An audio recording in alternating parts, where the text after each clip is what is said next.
Peter Whitmore. I'm 73 years old. Some of you might remember me from a few weeks ago. I didn't expect that response. I really didn't. I thought maybe a handful of people would listen, nod, and move on. Instead, thousands of you reached out. Messages, comments, emails. People telling me my words reminded them of their father, their grandfather, or sometimes of themselves. I want you to know I read as many as I could, and I'm grateful. Truly grateful. But today, I need to talk about something I didn't say then.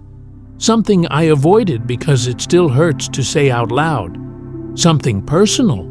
Something that changed everything about how I understand love, marriage, and the quiet ways relationships fall apart. I need you to hear this, because what I'm about to tell you could save you from a kind of pain that doesn't fade with time. It doesn't soften. It just settles in and stays. My wife Susan and I were married for 41 years. 41 years! That's longer than some of you watching have been alive. We met young, built a life together, raised a family, paid bills, made plans, survived arguments, illnesses, job changes, all the things people say make a marriage strong. And for most of that time, I honestly believed we had a good marriage. Not perfect. We weren't some movie version of romance, but good, solid. The kind of marriage people point to and say, that's what lasting love looks like. But here's the part nobody really tells you about long marriages. You can live with someone for decades and still not truly know them. You can share a bed, a home, a routine, holidays, tragedies, victories, and still be strangers in the ways that matter most. You can assume closeness because of time, because of history, because of habit, without realizing how far apart you've quietly drifted. Susan died 6 years ago, pancreatic cancer. Diagnosed in March, gone by July. 4 months from healthy to gone. 4 months to compress a lifetime of conversations into a space that was never meant to hold them. And in those final weeks, lying in that hospice bed, weaker every day, she said something to me that I think about every single day. Not a dramatic confession, not an accusation, just a sentence, spoken calmly, almost gently. She said, "Peter, we wasted so much time being right instead of being close." At first, I didn't understand it. I felt defensive. I remember thinking, what does that even mean? We had a good marriage, didn't we? We didn't scream at each other. We didn't cheat. We stayed together. We were comfortable. We built something. Isn't that what you're supposed to do? But that was exactly the problem. We were comfortable, and comfortable isn't the same thing as connected. Let me explain. For years, Susan would suggest small things, not grand demands, not ultimatums, just small invitations. Let's take a pottery class together. Why don't we go dancing anymore? Remember when we used to stay up late talking about nothing and everything? And every time I had a reason, too tired, too busy, too expensive, too impractical. Maybe next month. Maybe after work slows down. Maybe when things settle. I wasn't trying to hurt her. I genuinely believed we had time. I thought those little moments were optional, extras, nice but not necessary. I thought the big things were what mattered. Providing, being faithful, being reliable, paying the mortgage, fixing things around the house, showing up in a crisis. I thought those things alone were proof of love. And yes, they matter. They absolutely matter. But they are not the whole story. What I didn't understand then, and what I understand painfully now, is that love isn't sustained by the big gestures you make once in a while. It's built and rebuilt in tiny, ordinary, almost invisible moments. The conversations over breakfast when you actually listen. The walks you take with no destination. the way you respond when your partner talks about their day, even if you've heard similar stories 100 times. I stopped doing those things, not suddenly, not in a way that would have alarmed anyone. It happened slowly, so slowly I didn't even notice. One missed conversation became another. One "not tonight, I'm tired" became a habit. One "we'll do that later" quietly turned into never. And Susan, being who she was, adapted. She stopped asking me to dance. She stopped suggesting classes or trips. She stopped trying to pull me into deeper conversations. She found friends. She found hobbies. She built a life that didn't depend on my participation. We became roommates who happened to be married, polite, functional, considerate, and deeply, fundamentally alone. I didn't see it, or maybe I did see it, and convinced myself it was normal, that this is just what happens after decades together. The passion fades, the excitement dulls, you settle into routine, you get comfortable. But comfortable is just another word for complacent, and complacency is quiet. It doesn't announce itself. It doesn't cause explosions, it just erodes. When Susan got sick, everything changed. Suddenly, there was a clock in the room we couldn't ignore. Suddenly, all those things I thought we'd do someday had an expiration date. And in those final months, we talked more honestly than we had in the previous 20 years combined. Conversations we should have had in our 40s and 50s were happening when she could barely sit up without help. She told me about dreams she'd given up on without ever telling me, about hurt she'd carried silently, about times she felt invisible in her own marriage, sitting across from me at the dinner table speaking and feeling like her words disappeared into the air. One night, about 3 weeks before she died, she told me about a trip she'd always wanted to take. Scotland. Her grandmother was from there. She'd always dreamed of seeing the Highlands, walking through old villages, understanding where she came from. She'd mentioned it to me more times than I can count, and every time I dismissed it. Too expensive, not a good year. Maybe when we retire, there was always a later. Except later never came. She wasn't angry when she told me this. That's what made it unbearable. She was sad, but resigned, like she'd accepted long ago that this was one dream she'd never live. I asked her why she never pushed harder, why she didn't insist, why she didn't force the issue, and she said something I will carry with me until the day I die. She said, "I didn't want to make you do something you didn't want to do. I wanted you to want to do it with me." That sentence broke me, because she was right. She didn't want obligation. She didn't want a reluctant companion. She wanted enthusiasm. She wanted partnership. She wanted to feel like what mattered to her mattered to me. And I couldn't even give her that. So listen to me now, please. The biggest threat to your relationship isn't cheating. It isn't constant fighting. It isn't some dramatic betrayal you see in movies. It's indifference. It's taking each other for granted. It's the slow erosion of intimacy that happens when you stop trying, when you stop asking questions because you think you already know the answers, when you stop making effort because you assume your partner will always be there, when you stop prioritizing the relationship because you think time is unlimited. One day, you wake up next to someone who feels like a stranger, or worse, they're gone. And you realize you never truly knew them the way you thought you did. After Susan died, I found a journal in her nightstand. She'd been keeping it for years. Reading it felt like meeting a woman I'd lived with but never fully seen. She wrote about loneliness, about feeling like she was screaming into a void, about small moments that hurt more than any big argument ever could. Times I was physically present, but emotionally absent. Times I chose work over her. Times I was more interested in my phone than in her voice.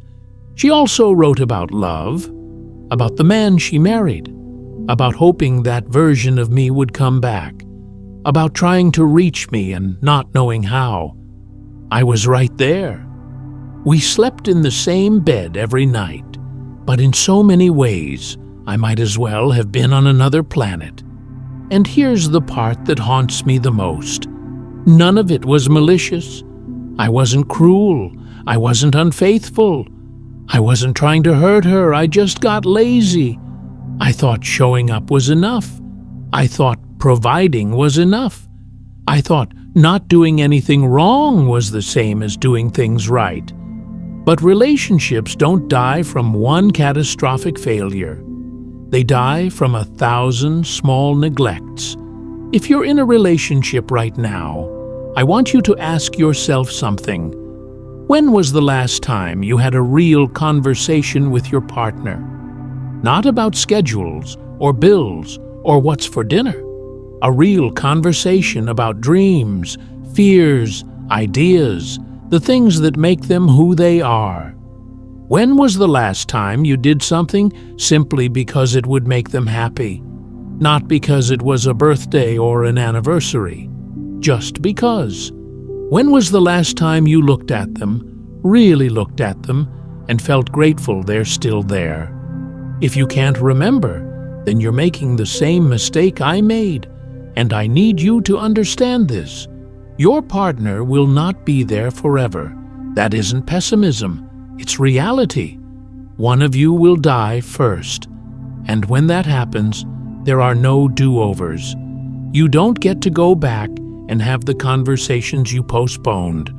You don't get to relive the moments you dismissed as unimportant. And that realization is heavier than any regret I ever imagined. You don't get to take those trips you kept putting off. You don't get to say the things you assumed they already knew. You don't get to go back and choose differently once time has made the choice for you. Susan and I had 41 years together, and I can say this now with painful clarity. I wasted at least half of them being comfortable instead of connected, being right instead of being close, being physically present but emotionally checked out. And if there's one reason I'm telling you all of this, it's so you don't make the same mistake. Love isn't something you feel once and then coast on. It isn't a box you check because you're married or committed or living under the same roof. Love is something you do every day, in small ways that seem insignificant in the moment, and in bigger ways that require effort and intention. It's choosing to stay curious about your partner even after decades together. It's asking questions you think you already know the answers to. It's being willing to hear answers that might make you uncomfortable. It's trying new things together, even when you'd rather stay home, even when it feels awkward, even when it interrupts your routine. It's having the hard conversations instead of avoiding them, because avoidance feels easier in the short term. It's caring about the things they care about, not because you're supposed to, not because it's on some relationship checklist, but because those things matter to the person you love, and that alone should make them matter to you. After Susan died, people kept telling me I'd been a good husband. They meant it as comfort. They meant it kindly. But they were wrong. I wasn't a good husband. I was an adequate one. I met the minimum requirements. I didn't cheat. I didn't abandon her. I didn't abuse her. But that's an incredibly low bar. That's not excellence. That's just absence of failure. Being a good partner means actively building intimacy, not assuming it exists because time has passed. It means choosing vulnerability instead of hiding behind routine. It means staying curious even when life gets repetitive. It means making effort even when you're tired, even when work is stressful, even when you'd rather switch your brain off at the end of the day. I didn't do those things consistently. And now I live with the knowledge that I had something rare and precious, and I let it slip away through sheer neglect. 6 years later, I still think about Scotland. I think about how small the cost would have been for me to say yes, a week of my time. Some money we could have managed, a little planning, that's all, and it would have meant everything to her. I think about the pottery classes she wanted to take, the dancing lessons, the long conversations she kept trying to start, all the small bridges she reached out to build between us, and all the times I shrugged them off with not now, maybe later, some other time. Later never comes. It never does. There is always something else that feels more urgent in the moment. Another bill, another deadline, another distraction. And then one day you realize all those small delays added up to a lifetime of missed chances. If you love someone, if you share your life with someone, don't wait for the perfect time to show them they matter. There is no perfect time. Don't assume they know how you feel just because you've been together a long time. Don't take their presence for granted. Ask them about their dreams, even if they've changed. Listen to their stories, even if you've heard versions of them before. Do the things they suggest, even if they don't immediately interest you, especially then. Because strengthening your bond should interest you. Be present, not just in the room, but in the moment. Be curious, be intentional. Choose engagement over comfort, because one day, if you're lucky enough to live long enough, you may find yourself where I am now, sitting alone in a quiet house, looking through old photographs, reading words written by someone you loved who tried to reach you while they still could, and realizing you had everything you needed and didn't fully appreciate it until it was gone. I'm not telling you this to make you feel guilty. Guilt doesn't help anyone. I'm telling you this because you still have time. Right now, you do. Your partner, if you have one, is still here. You can still have those conversations. You can still take those trips. You can still say yes. You can still choose closeness over comfort, but you have to choose it now, not someday. On my desk, I keep a photograph of Susan from our honeymoon in 1972. She's laughing, squinting into the sun, her hair caught in the wind. She looks so alive, so hopeful, so full of plans for a future she believed we were building together.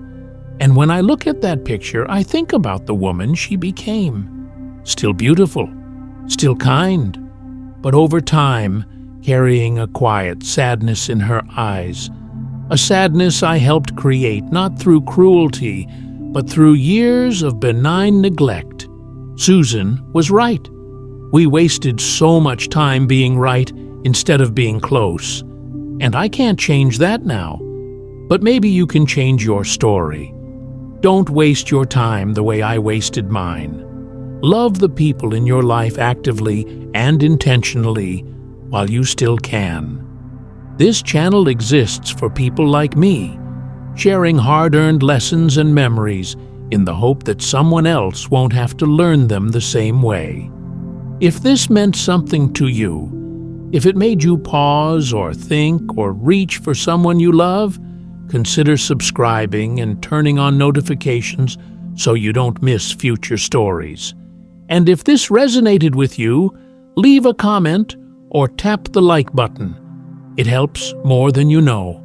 And if you have a story of your own, something life taught you the hard way that might help someone else, there's a form in the description. Fill it out. Maybe next time it will be your story that helps someone choose closeness before it's too late.